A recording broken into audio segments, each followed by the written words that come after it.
24 express के 2 साल बेमिसाल। और अब देखिए आपका अपना न्यूज 24 एक्सप्रेस नए अंदाज।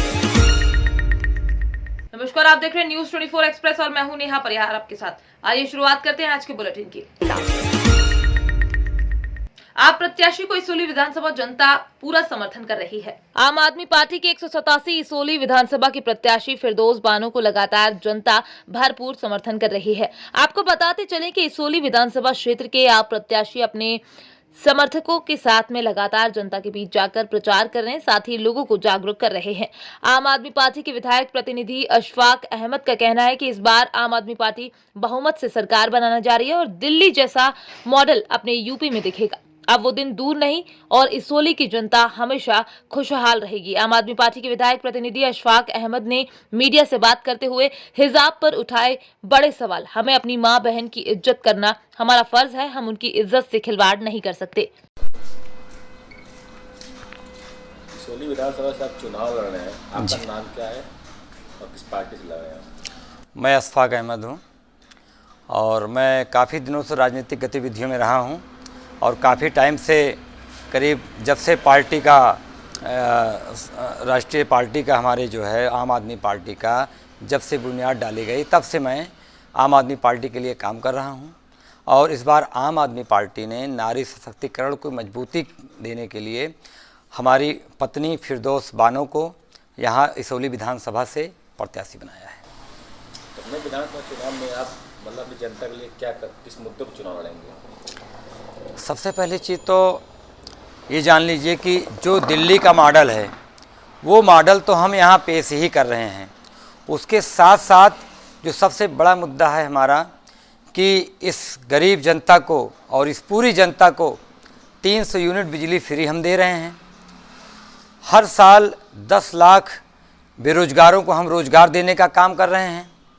आम आदमी पार्टी ने बेरोजगार के अलावा जिसको रोज़गार नहीं मिल रहा है उसको 5,000 रुपये हर महीने बेरोजगारी भत्ता देने का काम करेगी।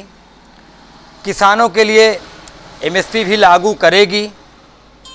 महिलाओं के लिए बस यात्रा फ्री और उनको हर महीने 1,000 रुपये देने का काम करेगी। इसके साथ साथ अनाज व गन्ने के भुगतान को 24 घंटे के अंदर में कराने का प्रण प्रतिज्ञा ले रखा है, वचन दे रखा है। और जैसा कि सभी को मालूम है कि जब भी राष्ट्रीय संयोजक मुख्यमंत्री माननीय अरविंद केजरीवाल जी ने जो भी वादा किया है उसको पूरी तरह से पूरा किया है, बल्कि उससे ज़्यादा ही किया है। और यहाँ पे शिक्षा का जो भी देख रहे हैं ग्राफ कितना डाउन होता चला जा रहा है, इसके लिए भी सरकार हमारी जो है आम आदमी पार्टी बहुत अच्छा काम करेगी। इसके लिए जितना बजट पूरे उत्तर प्रदेश का है उसका 25% यानी 25% आम आदमी पार्टी शिक्षा पर खर्च करेगी। शिक्षा पर खर्च करके शिक्षा को एक बहुत उच्च स्तर पर ले जाना चाहती है। आदि बहुत सारे मुद्दे हैं हमारे। इसोली में जो है बसपा चुनाव लड़ रही है, भाजपा लड़ रही है, सपा लड़ रही है, आप किन पार्टी की तरफ कटेंगे? जिन किसी पार्टी का भी हम जो भी पार्टी लड़ रही हैं सभी का टक्कर आम आदमी पार्टी से होगा इस बार इसोली में। और इस बार इसोली की जनता ने ठान लिया है कि हमको विकास चाहिए, हमका मुद्दा चाहिए, हमको अच्छी जनता को किसी के यहाँ दरबार लगाने की ज़रूरत नहीं है।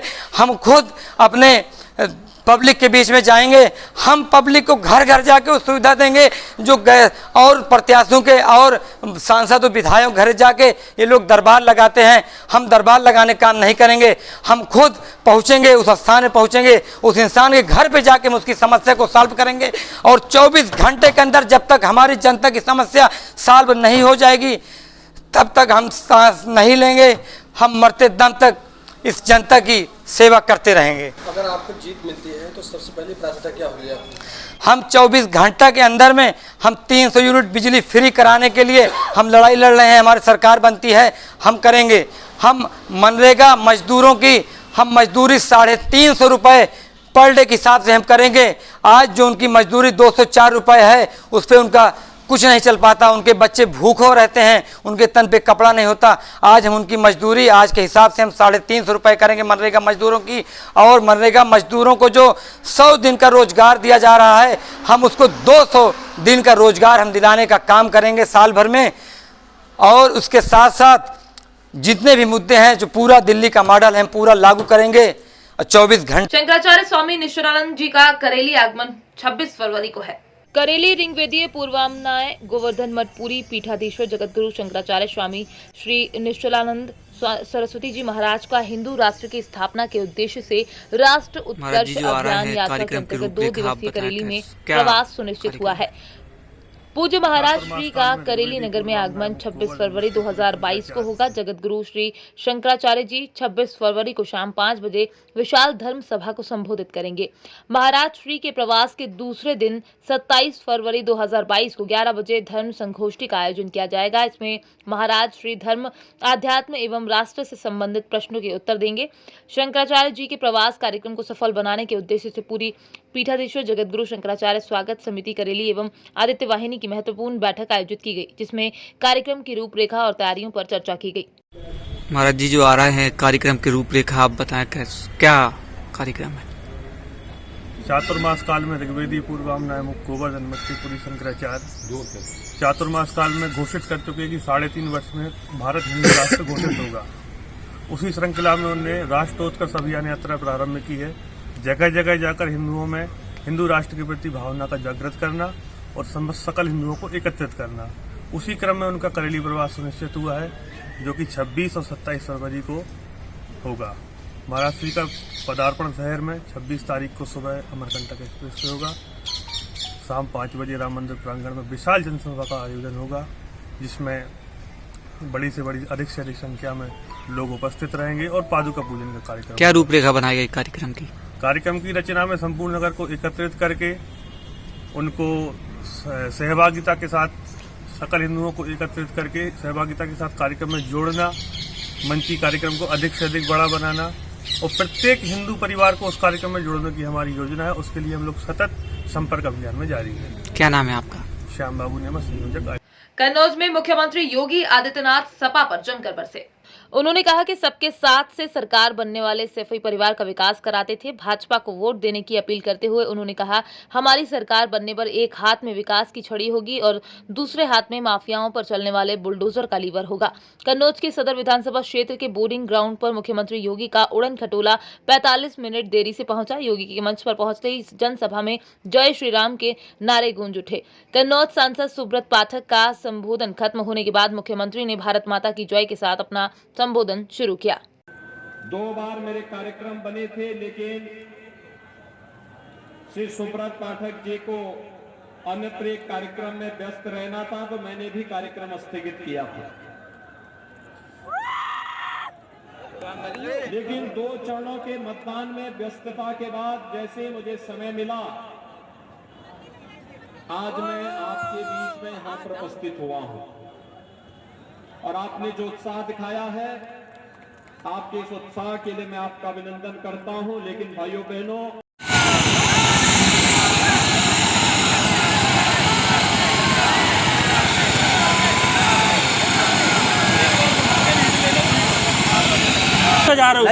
किसानों की खुशहाली के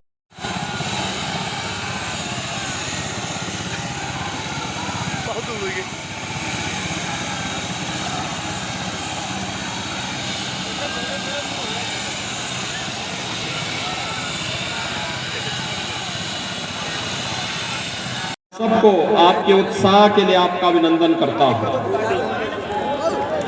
भाइयों बहनों, 2 चरणों का मतदान संपन्न हुआ है और मैं सही बताऊं कि मेरी पहले दिन से इच्छा थी कि मैं यहां के कार्यक्रम में, कन्नौज के कार्यक्रम में आपके साथ सहभागी बनूं। चुनाव के पहले भी 2 बार मेरे कार्यक्रम बने थे, लेकिन श्री सुब्रत पाठक जी को अन्यत्र एक कार्यक्रम में व्यस्त रहना था, तो मैंने भी कार्यक्रम स्थगित किया था। लेकिन 2 चरणों के मतदान में व्यस्तता के बाद जैसे मुझे समय मिला, आज मैं आपके बीच में यहां पर उपस्थित हुआ हूं और आपने जो उत्साह दिखाया है, आपके इस उत्साह के लिए मैं आपका अभिनंदन करता हूं। लेकिन भाइयों बहनों, मतदान के दिन तक इस उत्साह को कम नहीं होने देना है। भारतीय जनता पार्टी भाइयों बहनों बिना भेदभाव के प्रधानमंत्री मोदी जी के सबका साथ सबके विकास के मंत्र को अंगीकार करते हुए, बिना भेदभाव के गांवों के विकास के लिए, किसानों की खुशहाली के लिए, गरीबों के उत्थान के लिए, नौजवान के रोजगार के लिए, बेटी और बहनों की सुरक्षा के लिए और शासन की योजनाओं को बिना भेदभाव के समाज के प्रत्येक तबके के तक पहुंचाने के लिए पूरी प्रतिबद्धता के साथ, पूरी ईमानदारी के साथ कार्य कर रही है। भाइयों बहनों, सरकार की मंशा उसकी नीतियों में और उसकी नीयत में बहुत स्पष्ट हो जाती है। उत्तर प्रदेश में आज के दिन पर कोई ऐसा दल नहीं जिसे आपने परखा न हो, जिसे उत्तर प्रदेश के अंदर शासन करने का अवसर न मिला हो। अब कोई ये भी नहीं कह सकता कि हमें मौका नहीं मिला। आज तो हम कह सकते हैं जब मौका मिला था तब उन्होंने क्या किया था। फर्क साफ है भाइयों बहनों, बहुत दूर जाने की आवश्यकता नहीं। फर्क साफ है भाइयों बहनों, बहुत दूर जाने की आवश्यकता नहीं। केवल मैं 2012 से 17 के बीच में बताता हूं, याद करिए। सबसे पहली बात तो मैं कोरोना कालखंड के दौरान आता हूं। भाइयों बहनों, पूरी दुनिया कोरोना से पस्त है। लाखों लोग इस महामारी की चपेट में आए हैं और इस महामारी के कारण तमाम लोगों को अपने को खोना, अपनों से अपनों को खोना पड़ा। भारत के अंदर कोरोना प्रबंधन प्रधानमंत्री मोदी जी के नेतृत्व में जितना अच्छा चला, जीवन भी जीविका को बचाने का जो कार्य हुआ है वह अभूतपूर्व हुआ है। हमारी संवेदना उन लोगों के प्रति है जिन्होंने अपनों को खोया है। लेकिन भाइयों बहनों, कोरोना में फ्री में टेस्ट, फ्री में उपचार, फ्री में वैक्सीन और सबको वैक्सीन। आप में से कितने लोगों ने वैक्सीन ले लिया है? अभिनंदन आपका, बहुत बहुत अभिनंदन। एक देश की कोरोना के खिलाफ लड़ाई है जिन लोगों ने वैक्सीन ली है और वे देश को विजयी बनाना चाहते हैं। लेकिन भाइयों बहनों, जिन लोगों ने वैक्सीन के बारे में दुष्प्रचार किया उनका क्या होगा? वे लोग मानवता के साथ खिलवाड़ कर रहे थे, आपके जीवन के साथ खिलवाड़ कर रहे थे। अब मैं आपसे कहूंगा, क्या उनको मुंह तोड़ जवाब देंगे अपने चोट की चोट से? आज बताने की आवश्यकता है कि हमारे जीवन के साथ खिलवाड़ करने वाले लोग कभी हमारे हित चिंतक नहीं हो सकते, और जो हमारा हित चिंतक नहीं हो सकता तो फिर वोट तो अपने सहयोगी को, अपने समर्थक को और अपने शुभचिंतक को दिया जाता है, विरोधी को नहीं दिया जाता है। और भाइयों बहनों, आपने देखा होगा वैक्सीन फ्री। अब तक की जितनी महामारी थी, इन सभी महामारियों में एक बात देखने को मिली भाइयों बहनों, बीमारी से जितनी मौतें होती थी उससे कई गुना मौतें भूख से होती थी। लेकिन भारतीय जनता पार्टी की डबल इंजन की सरकार ने भाइयों बहनों फ्री में वैक्सीन दिया, तो फ्री में हर व्यक्ति को फ्री में 2 में राशन की सुविधा भी दे दी है। राशन मिल रहा है कि नहीं मिल रहा है? 2 बार मिल रहा है कि नहीं मिल रहा है? मुझे एक बात बताइए, 2017 के पहले राशन मिलता था क्या? ऐसे मिलता था? तो जो आपके संकट में, मुझे एक बात बता दीजिए, क्या कोरोना कालखंड में समाजवादी पार्टी के नेता आपके पास आते थे? बहुजन समाजवादी पार्टी के, कांग्रेस के? तो उनको ये बोलिए कि भाई जब आप विपत्ति में साथ नहीं थे तो चुनाव के दौरान क्यों आ रहे? 2-4 महीने और आराम कर लो, बाकी तो जनता हमेशा के लिए आराम करवा ही देगी। उनको एक ही जवाब देने की आवश्यकता है। भाइयों बहनों, इन लोगों ने जनता को गुमराह करने का कार्य किया, प्रदेश के नागरिकों के जीवन के साथ खिलवाड़ करने का प्रयास किया, प्रदेश को बदनाम करने का प्रयास किया। और कन्नौज का तो अपना एक इतिहास है। सिद्ध बाबा गौरी शंकर और सिद्ध पीठ मां फूलमती का ये पवित्र धाम है, और यहां की धरती ने आज से नहीं, उत्तर प्रदेश में जब हम प्रयागराज में भव्य कुंभ और दिव्य कुंभ की बात करते हैं तो कन्नौज की याद जरूर करते हैं। महाराजा हर्षवर्धन का संबंध इसी धरती से था, और कभी आपके पूर्वजों ने कन्नौज को उस परंपरा के साथ जोड़ते हुए कन्नौज के इत्र को वैश्विक मान्यता प्रदान कराई थी। लेकिन भाइयों बहनों, इन समाजवादियों को वो भी अच्छा नहीं लगा। इन्होंने तो उत्तर प्रदेश में जब से चुनावी बिगुल बचा है तब से लगातार सभी पार्टियों के प्रत्याशी लगातार अपना अपना पूरा जोर लगा रहे हैं। आज गरोठा विधानसभा के समधर में मध्य प्रदेश की भारतीय जनता पार्टी के गृह मंत्री डॉक्टर नरोत्तम मिश्रा ने भारतीय जनता पार्टी के गरोठा विधानसभा के प्रत्याशी जवाहर लाल राजपूत के लिए जनसभा को संबोधित करते हुए सपा बसपा पर जमकर निशाना साधा और कहा, पहले उत्तर प्रदेश में गुंडाराज था और अब रामराज है, और भरोसा दिलाया कि भारतीय जनता पार्टी सबका विकास हुआ है और आगे भी होता रहेगा।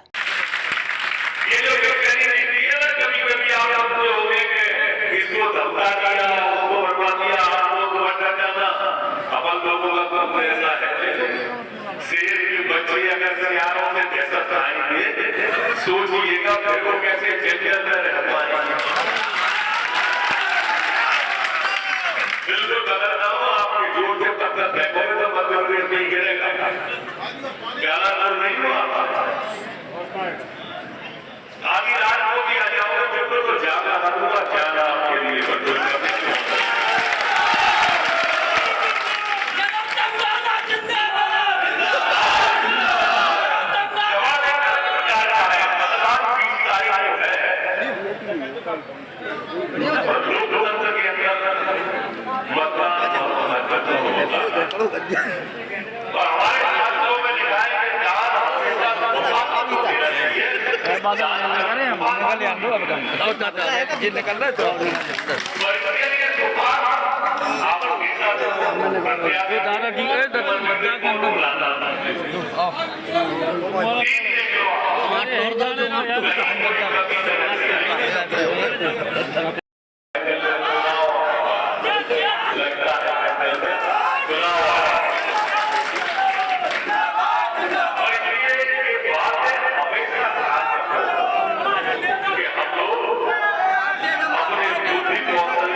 इसमें एक तरफ आप आगे इसे गौ कहते हैं ना, गौ है की सही है, और दूसरी तरफ वो लोग हैं जो अवसर की तलाश में हैं। वो चाहते हैं जैसे कि मौका मिल जाए। अखिलेश यादव का मैंने देखा, उन्होंने कहा कि योगी जी को लैपटॉप चलाना नहीं आता, तो मैंने कहा अखिलेश किया, मोदी जी को तो बुलडोजर भी चलाते करते कब भारत का विरोध करने लगे पता ही नहीं चला। लेकिन कुछ लोग होते हैं जिन्हें राष्ट्रवाद दिखाई नहीं देता, जिसको देश की जनता दिखाई नहीं देती। अपने प्रकृति में चार चीजें ऐसी जो अमृत बताई गई, लेकिन चार चीज ऐसे हैं कि जिन्हें अमृत की है वोट आ जाएगा। जैसे हमारे यहाँ नींद को हकीम कहा गया है, नींद को हकीम इसलिए कहा गया है कि बीमारियों का इलाज करते हैं, और जो कौवा की पेड़ में वास करता है वो अगर निगुड़ी को खा लेगा तो मर जाएगा, ऐसे ही है। दूसरा मिश्री है, जो डोरे वाली मिश्री होती है, जो दवाई में मिश्री में काम आती है, वो अमृत कहलाती है। लेकिन गधा हर मिश्री के हाथों को मारना है। तीसरा, कुत्ते को अगर आपने शहद चढ़ा दिया तो कुत्ता मर जाएगा, और देसी घी गाय का शुद्ध अगर मक्खी ने खा लिया तो मक्खी मर जाएगी। ये चारों चीजें अमृत है, लेकिन इनको हजम नहीं होती। ऐसे ही राष्ट्रवाद का अमृत है, ये इनको हजम नहीं होता। ये पहले कैसा प्रजाति है, पर वास्तव में राष्ट्रवाद का अमृत मेरे अंदर। अच्छा एक बात बताओ, अगर अखिलेश की पार्टी जीतेगी तो सबसे पहले वो बूथ कराएगा आजाद, ऐसे ही सबसे पहला काम वो करेगा कि आजाद को बूथ कराओ।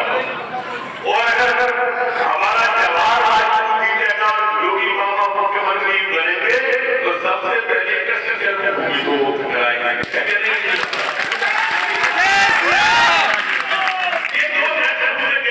रेपुरा में चल रहा है श्री लक्ष्मी नारायण महायज्ञ और मानस प्रवचन। माखन नगर के ग्राम रेपुरा में चल रहे 9 दिवसीय श्री लक्ष्मी नारायण महायज्ञ एवं मानस प्रवचन, जिसमें कोरोना गाइडलाइंस को ध्यान में रखते हुए किया जा रहा है। वहां पहुंच रहे सभी श्रद्धालुओं को रेपुरा ग्राम समिति द्वारा मास्क वितरण किए गए और सैनिटाइजर का उपयोग किया जा रहा है। इस पर हमारे संवाददाता पंडित तरुण जोशी द्वारा वहां पर जाकर वहां उपस्थित प्रवचनकर्ता श्री महालक्ष्मी नारायण महायज्ञ में पधारे महामंडलेश्वर एवं यज्ञ आचार्य से बातचीत की और धर्म के बारे में जाना।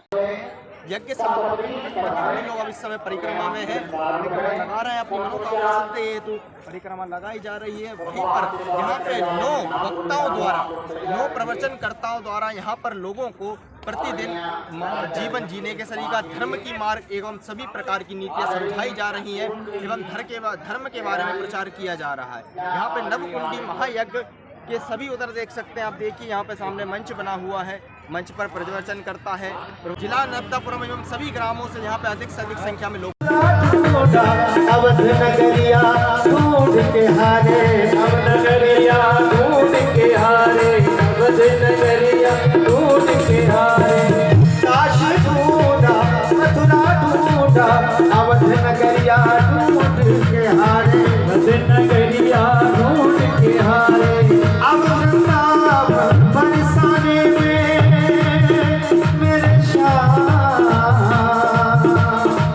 अब वृंदावन बरसाने में तेरे नगरे, विठला विठला विठला विठला तेरे गाए गाने, ओ विठला विठला विठला विठला हम तेरे गाते गाएंगे। दिल्ली भगवान ने मेरी जय फोटो आ गई।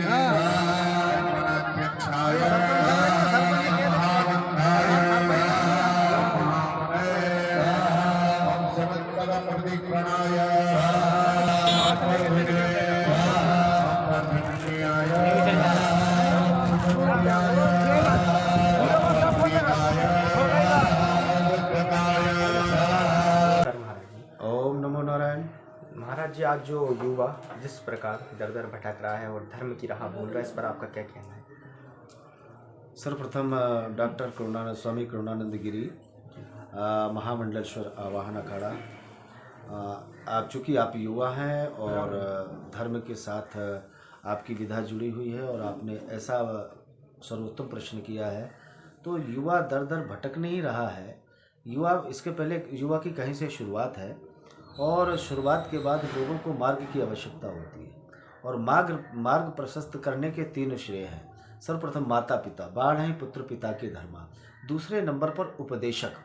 यहाँ उपदेशक 3 प्रकार के हैं। हमारी वेदोक्ति में उपदेशक जो होता है माता के द्वारा दी गई संज्ञा सद्मार्ग के द्वारा पुत्र आगे बढ़ता है। दूसरा उपदेशक होता है जहाँ हम लोग शिक्षा ग्रहण करते हैं और जहाँ शिक्षा ग्रहण करते हैं उसके द्वारा हमको मार्ग मिलता है कि हम किस लायक हैं या क्या कर सकेंगे, हम किस विधा पर किस स्थान पर जाना चाहिए।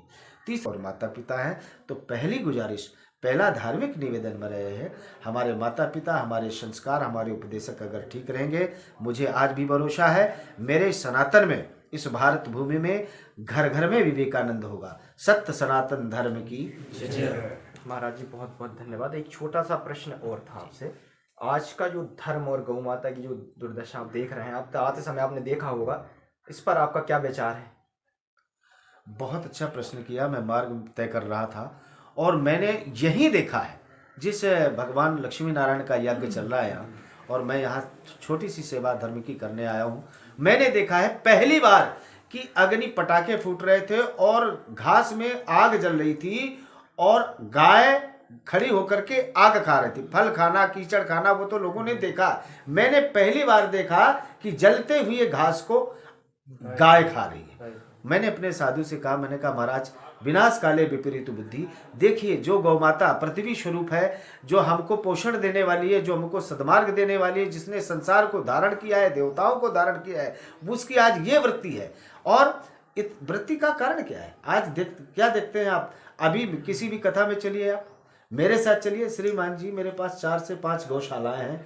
मेरे पास जो आता है भिक्षा में, भोजन में, मैं उस भिक्षा को लेकर के केवल उनका ग्रास, उनकी सेवा कर देता हूं। आज कथाओं में जाइए, कितना करोड़ों के रूप में ये जो विधा में ये चंदा हो रहा है, हम गौशालाएं बना रहे हैं, सरकार दे रही है, सरकार गौशाला। जिस दिन से गौशालाएं बनना शुरू हो गई, जिस दिन से ये चंदा शुरू हो गया, उसी दिन से गौ माता भूखों मरने लगी। नमस्कार, आप देख रहे हैं न्यूज़ 24 एक्सप्रेस, धर्म की राह। मैं हूं आपके साथ पंडित तरुण जोशी जी। आज हमारे सामने हमारे यज्ञाचार्य जी सामने बैठे हैं, जो सीहोर आष्टा से पधारे हुए हैं। इनके ही नेतृत्व में, इनके ही द्वारा रायपुर में यज्ञ किया जा रहा है, रायपुरा में यज्ञ किया जा रहा है और ये सबसे बड़ा यज्ञ है लॉकडाउन के बाद का। इस बात की प्रशंसा हमें भी है और हम आचार्य जी से जानेंगे कि यज्ञ क्या है। आचार्य जी, यज्ञ क्या है?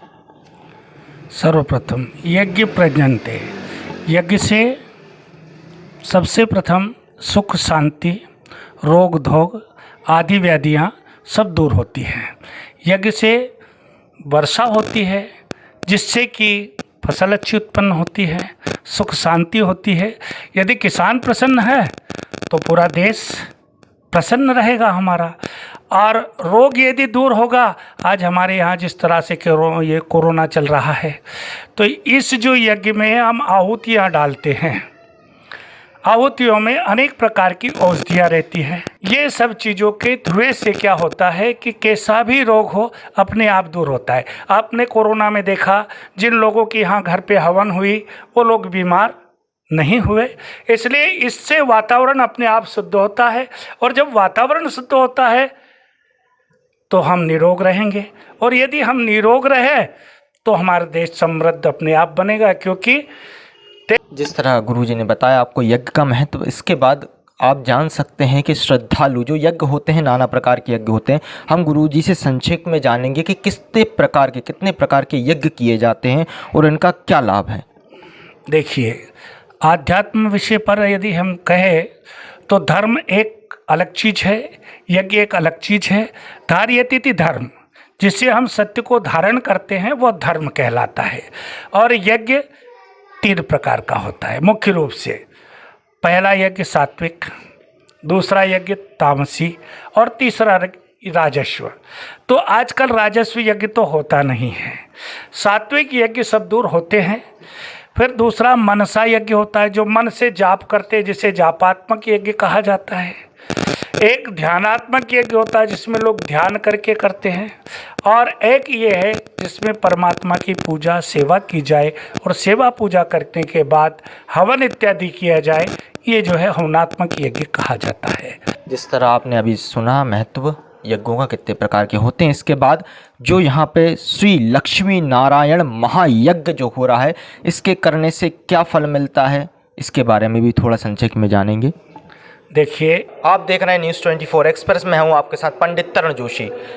आपका स्वागत है धर्म की राह पर। आज हमारे साथ दीदी सरोज किशोरी जी हमारे सामने मौजूद हैं, जो राजस्थान से पधारी हैं। इस समय माखन नगर ग्राम रैपुरा में नर्मदापुरम का सबसे बड़ा महायज्ञ किया जा रहा है, जो किया जा रहा है रैपुरा में। यहाँ पर अभी 3 दिवस के लिए राजस्थान से सुप्रसिद्ध हमारे सामने मौजूद है। हम इनसे बातचीत करेंगे और इनसे जानेंगे धर्म क्या है और धर्म की राह क्या है, गौ माता की सेवा क्या है और नानी बाई का मायरा क्या है। नमस्कार दीदी जी। राधे राधे। राधे राधे आपको भी और सभी को राधे राधे। दीदी, सबसे प्रथम तो आप श्रीमद् भागवत का महत्व हम आपसे जानना चाहेंगे, थोड़ा बहुत उसके बारे में बताइए। जी, श्रीमद् भागवत का महत्व हमें यही सिखाती है कि हमारी जीवन शैली क्या है और हम इस धरती पर क्यों पधारे हैं और हमारा मकसद क्या है। और धीरे धीरे मैं जहाँ भी जाती हूँ तो मुझे ये देखने को मिलता है कि हमारा धर्म जो है धीरे धीरे विलुप्त होता जा रहा है। तो श्रीमद् भागवत के माध्यम से हम जहाँ भी पहुँचते हैं और जितने भी भक्त हमें सुन पाते हैं, हम सभी को हमारा धर्म बचाने की बोलते हैं, और यही एक ऐसा स्रोत बचा है जो हमारे धर्म को बचा कर रख रखा है। और जिस तरह दीदी ने आपको बताया कि धर्म की राह बताता है श्रीमद् भागवत महापुराण, नानी माई का मायरा, उसके बारे में कुछ बता दीजिए। जी हाँ, मैं सौभाग्य मानूंगी मेरा भी कि मुझे यहाँ आने का अवसर मिला। 3 दिन के लिए मैं यहाँ पर पधारी हूँ नानी बाई के मायरे में। और नानी बाई का मायरा भी हमें यही सिखाता है कि क्योंकि आज के दिन धर्म एकदम बिल्कुल ही विलुप्त हो गया है और धर्म की राह पर कोई चलने को खुश नहीं है। युवा जो पीढ़ी आ रही है, तो भक्त के जीवन में क्या क्या कठिनाइयाँ आई और भक्त जो भक्ति करता है उसको जो परिवार है, जो समाज है, वो किस हिसाब से देखता है। तो मेरे पास भी काफ़ी ऐसी माताएं आ जाती है कि हम भक्ति बहुत करते हैं, लेकिन भक्ति करते तो समाज वाले ये कहते हैं कि तो पागल हो गए। तो इस नानी बाई के मायरे से हमें भक्ति की राह पर भी चलना ये सिखाता है और युवाओं को भी इसके माध्यम से संदेश मिलता है। और हमें सबसे बड़ा संदेश ये मिलता है कि भक्ति करने वाले के जीवन में हमेशा परेशानी आती है, लेकिन परेशानियों से घबराना नहीं है और भरोसा इस ठाकुर जी पे रखना है। कांग्रेस से दिमनी विधायक रविंद्र सिंह तोमर के समर्थकों ने विधायक के सामने मुरैना टोल पर गुंडागर्दी की और तोड़फोड़ की। कांग्रेस के दिमनी विधायक रविंद्र सिंह तोमर के सामने विधायक समर्थकों ने टोल पर बने नंदीपुरा रोड कट पर तोड़फोड़ की और गुंडागर्दी करी। घटना सीसीटीवी कैमरे में कैद हो गई। सिविल लाइन थाना क्षेत्र के छोदा गांव के पास आगरा ग्वालियर पाथवेज कंपनी के कर्मचारियों और दिवनी विधायक रविंद्र सिंह तोमर से हुई झड़प। विधायक ने लगाए आरोप नियम विपरीत वसूलते हैं टोल कर्मचारी। टोल आए दिन होती है यहाँ पे दंगा फसाद, फिर भी पुलिस कोई कार्यवाही नहीं करती। पुलिस मामले की जांच कर रही है।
कुछ लोगों ने तोड़ फोड़ की है, क्या मामला है, क्या घटना है? नहीं, तोड़ फोड़ की तो सूचना नहीं आई पुलिस के पास में। जो इसमें है कि शायद उसमें एक माननीय विधायक जी गए थे, उनको आपत्ति थी कि ये जो साइड से बाहर निकलते हैं उन पे जो है टोल टैक्स नहीं लगना चाहिए और बैरियर वाले टोल टैक्स वसूलते हैं। तो हम लोगों ने उसमें टोल वालों को बोला है कि आप अपना जो बायलॉज है वो आप जो नियमावली है उसको प्रस्तुत करें और जो नियम से है, जो कानूनन सही है, आप वही करें, वही पैसा ले सकते हैं, उससे इतर कुछ भी नहीं। और यदि कभी ऐसा कुछ आएगा तो निश्चित तौर पर कार्रवाई। लेकिन सर वहाँ कैमरे तोड़ दिए गए हैं, लाइट वगैरह तोड़ दिए गए। नहीं, उसको यदि कैमरे टूटे गए हैं, यदि उसमें प्रमाण मिलते हैं तो जो सही कार्रवाई है, सही कार्रवाई उसमें की जाएगी। ऐसे शोर शराबा हुआ है, क्यों ये मुद्दा उठाइए? ऐसे मैं करीब पिछले 3-4 महीने से लगातार ये इनको टोक रहा हूँ। ये इनका जो नकुल अग्रवाल है, इसका टोल का मालिक है संभवतः, उससे भी मैंने कहा और वो मैनेजर थे यादव, इससे पहले उनको भी मैंने बोला कि ये अवैध वसूली जो कर रहे हो, आपका जहाँ परमिशन है हाईवे पे, उससे आप टोल लीजिए।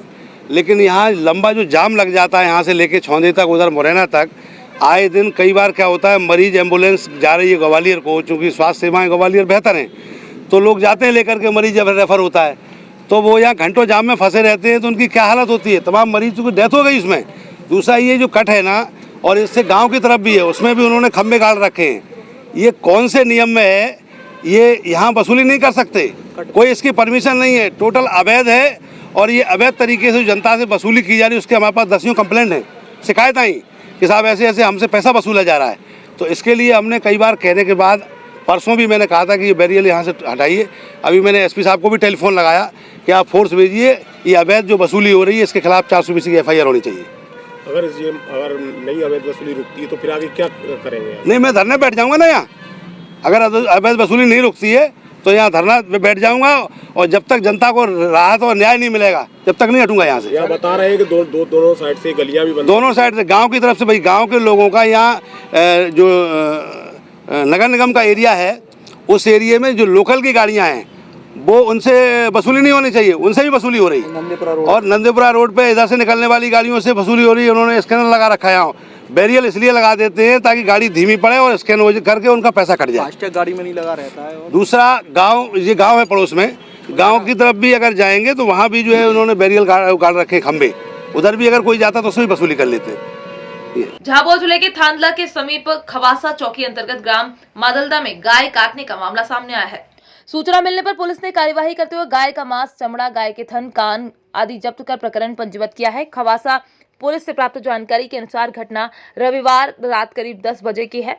मादलदा स्थित केशर मशीन पर चौकीदार का काम करने वाले कांतिलाल पिता मालिया भूरिया और कवड़ा भूरिया क्रेशर मशीन पर जा रहे थे। रास्ते में गुजरने के दौरान उदा पिता सप्पू के खेत में मोबाइल और टॉर्च की लाइट दिखाई दी और कुछ लोगों से बात करने की आवाज सुनाई दी। इस पर कांतिलाल और कावड़ा झाड़ियों के पीछे से देखे तो पाउस उर्फ मुन्ना पिता प्रेम भूरिया और कालू पिता मानसिंह भूरिया चाकू और दराते से गाय को काट रहे थे। इस दौरान करीब 10 अन्य लोग भी वहां मौजूद थे, जिन्हें वो अंधेरे के कारण पहचान नहीं पाए। इसके बाद कावड़ा को वहीं निगरानी के लिए झाड़ियों के पीछे खड़ा कर कांतिलाल ने पुलिस चौकी पर पहुंचकर सूचना दी। सूचना मिलने पर खवासा चौकी प्रभारी रज्जन गड़ावा, सहायक उप निरीक्षक के तिवारी, आरक्षक भूरी सिंह मौके पर पहुंचे और घेराबंदी की। पुलिस के अनुसार अंधेरे का फायदा उठाकर आरोपी फरार हो गए। वो देखना, उसको चाकू को देखना, इसका चाकू ये क्या बड़ा, ये सरी बड़ी। हाँ विनोद, ये बड़ा गाड़ी में खड़ी कर दे तू, इधर साइड में ये लाइट दे उसको, विनोद को इधर ये लाइट जल रही ना। हेलो, ये टार्च दिख रहा, टार्च। अरे बड़ाबा रोड पे तू आएगा नहीं, यहाँ गाड़ी लाइट चालू करना, लाइट। अरे सर चला, तेरे नहीं करना है, लाइट दे, टार्च देख मेरा, यहाँ यूँ बिड़ावा रोड पे आना, 100 मीटर में घर नहीं है, एक ही घर है ये। अरे क्या माल, तू भी कहाँ चला जाता है यार। बेड़ावा रोड पे आना, लाइट बेड़ावा रोड पे जहाँ खड़ा था उसके एक ही घर आता है 100 मीटर में। हाँ सर नहीं पता, मेरे कुछ पता नहीं है। मेरे उधर सोया होता, वो उठा के मेरे को पता नहीं, दारू पी के सोया हुआ था। इसको ऊंचा कर दो, उधर उधर उधर अंदर डाल, अंदर डाल, ऊपर डाल। तो सोच कहाँ है इसका? ये हैं? सही दिखा,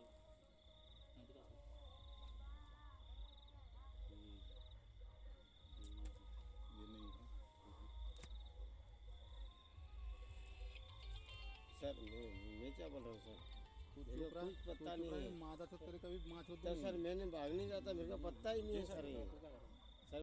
दिनांक 13 व 14 की दरमियानी रात को मादलदा के कांतिलाल भुरिया द्वारा पुलिस को सूचना दी गई थी कि उसी के गांव के मुन्ना व कालू व उसके अन्य साथी लोग गाय को मारकर काट कर उसका मांस का बंटवारा कर रहे। इसकी सूचना पर पुलिस के द्वारा तत्काल घटनास्थल कांतिलाल की निशानदेही पर दबिश दी गई, जहां पर मौके पर गाय का कटा हुआ मांस व 2 आरोपी कालू व मुन्ना निवासी मादलदा मौके पर पाए गए, जिनको पुलिस के द्वारा गिरफ्तार किया। कटा हुआ गाय का मांस जब्त किया गया। आरोपियों के विरुद्ध मध्य प्रदेश गोवंश व प्रतिशत अधिनियम के तहत प्रकरण पंजीबद्ध किया जाकर उन्हें न्यायालय पेश किया गया। उनके शेष साथी लोग मौके से फरार हुए थे, उनकी तलाश की जाकर शीघ्र उनकी गिरफ्तारी की जाएगी। आज के बुलेटिन में फिलहाल इतना ही। बने रहिए न्यूज़ 24 एक्सप्रेस के साथ। नमस्कार। वक्त हो चला है एक छोटे से ब्रेक का, फिर मुलाकात होगी ब्रेक के बाद। ब्रेक के बाद एक बार फिर आप सभी का स्वागत है। आइए बढ़ते हैं अगली खबर की ओर।